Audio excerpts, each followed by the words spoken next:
Want a simple world? Follow the simple world. Gaddafi died of indiscriminate firing by a bunch of young fighters on 20th October 2011, and ever since then, Libya has been in a state of chaos and disorder. While the power in Libya was vested in the hands of Gaddafi and his lackeys only, it was broken into pieces after Gaddafi and scattered all over the country. Anyone could pick up one piece and call himself a king. Now 7.5 years have passed. The order in Libya still has not been restored. If we were to briefly summarize Libya's current situation, we can liken it to the warlords era in China. Militia groups claim their own territories all over the nation, and even religious groups and tribes arm their own forces. The self-claimed Libyan government can't do anything to them.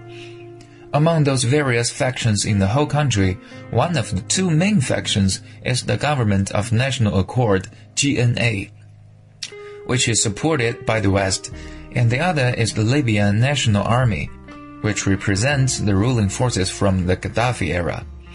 These two main factions have control over Libya's most important regions and see each other as the enemy with the biggest threat. From their point of view, as long as they defeated the other, they will essentially seize the right to rule the country, and those struggling players can be dealt with later. Any big changes to Libya's political situation will largely depend on the actions taken by these two parties. The chief of LNA is Haftar, having a quite strong army under his command, and he controls large territories in the eastern and southern Libya. Last week, Haftar gave the order to move his troops towards the capital city, Tripoli, and judging from the movement, they intend to take down the GNA once and for all. News of LNA's movement caused high anxiety over GNA, who mobilized their own troops too. It looks like the situation will escalate into a war at any moment. In this circumstance, many countries tried to ease the tension between the two sides, to the extent that the UN Secretary-General Guterres had to fly to Libya to negotiate with representatives of both parties, hoping that they could show him some professional courtesy. When Guterres left on his private jet, his response to the reporters was a little pessimistic, seemingly saying that his attempt failed and the threat of military conflict remains high. When Gaddafi and his sons died years ago, the countries that fueled the fire had thought what they need is just to organize a general election and a parliament and president, then Libya would enter its new era. But now, 7 years passed, the new era has not emerged, and all the fantasies of the political reform seem to have been stalled. It seems that Libyans are used to Gaddafi's way of ruling, and once that way is gone, all the other ways are not good for them and will come by them. Gaddafi was a very capable man who started a military coup just in a title of captain, overthrew the pro-Western kingdom of Libya, and became the supreme ruler. Gaddafi was only 27 that year, and most men at that age were only looking for promotion and rise, and could not even dream of winning the highest power. Gaddafi had been the ruler for 42 years straight, and he himself also went from a young blood to an old jerk. In the 40 years when Gaddafi was in power, the overall situation in Libya was not bad. Large hydraulic systems were constructed, which solved the nationwide water supply problems. He provided the nation with free healthcare and education and free housing as well. Libya had the highest GDP per capita in Africa, with no foreign debts. All these made Libya one of the best countries in the Middle East, even the whole Africa. So good living conditions in Libya were brought by its rich oil and natural gas reserves. Also, Libya had a population of 6 million only, which made the average per person even higher. Compared to the neighboring countries, Libya had a pretty good time back then. When Gaddafi was gone, Libyans found themselves stuck in the wartime and chaos. Public utilities were not functioning, and some people even started to miss Gaddafi with tears in their eyes. Seeing the huge differences, people may wonder why Libya wanted to overthrow Gaddafi. The person most baffled by this question was probably Gaddafi himself. During his last days, Gaddafi did not choose to exile or suicide. Instead, he hid in disappointment and confusion from day to day. He firmly believed that his devotion to the country must be worth something to him. When he and his escorts hid in abandoned buildings in Gravens, he hoped his sons could bring miracles back.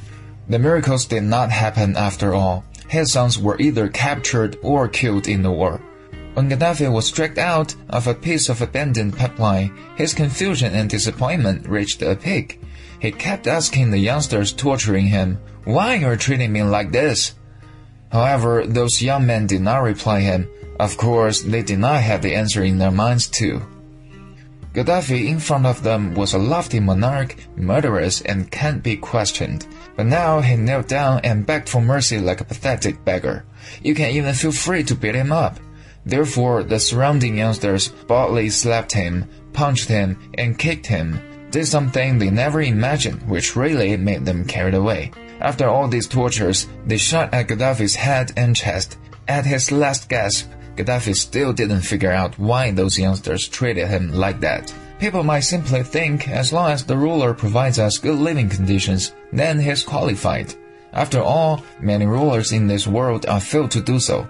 From this pragmatism's perspective, Libyans shouldn't have opposed Gaddafi but followed him. Yet humans' needs are diversified. People will desire more once their physical needs are met. However, Gaddafi only did well in improving people's living standard. He was really stuck at other fields. For the 42 years under his regime, actually there was no government in Libya.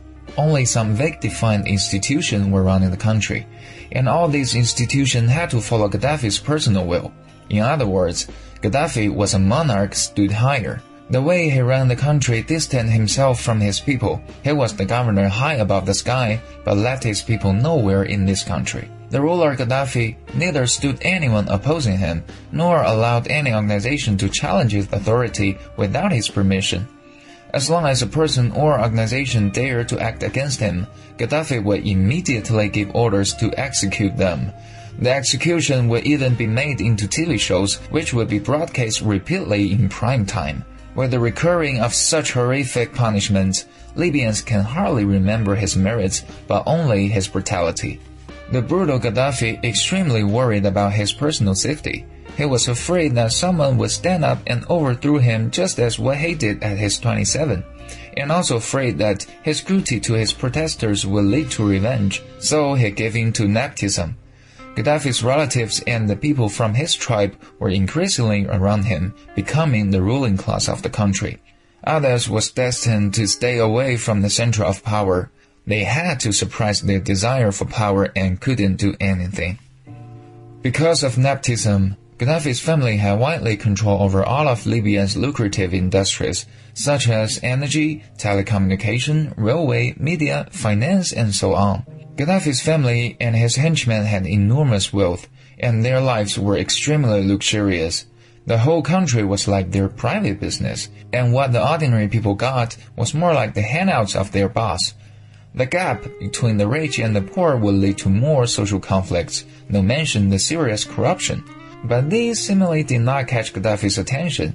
Perhaps he thought that his old ways could solve everything. Obviously, there was no equality between Gaddafi's group and the Libyan people, but he convinced himself that everything should be like that. The ruling class was the ruling class, and the ruled should be grateful for rulers' efforts. It was not easy to maintain the internal stability for a country like Libya, so he well deserved his extravagant life, and executing the protesters at his will was good for everyone. But people's needs are diversified. Except for good living conditions, they also need social status, being respect, and feeling of fairness, and even to join the governance of the country. When Gaddafi and his executive team went away, the governance of Libya never gathered together. Because during the 4 decades of Gaddafi's autocratic ruling, Libyans did not get any sense of the distribution of power and the participation. They thought the power should be fought for. If power could be gained through votes, then why people need weapons? Gaddafi used his indescribably complex methods, balanced the conflicts between tribes, suppressed the opposition of religious groups, met the demands of different interests, left Libya in a state of relatively fragile stability. When Gaddafi died, the power of balance and restraint went with him. All the previous disputes and contradictions erupted. They won't give in to each other, so battle with each other. We cannot just say the Libyans are living worse off than they were, then take for granted that they should go back to the old time. After all, Gaddafi's mode of governance is unlikely to last long. If Gaddafi made some political changes in his twilight years, created a decent government and handed over his power, he could have become the patriarch of the state, wore his own fancy and unusual clothes, live a comfortable old age in a tent he preferred, and written his own legendary memoir. Yet history cannot be assumed and revisited. He screwed up. Nowadays, Haftar, the supreme controller of LNA, seems to follow the footsteps of Gaddafi.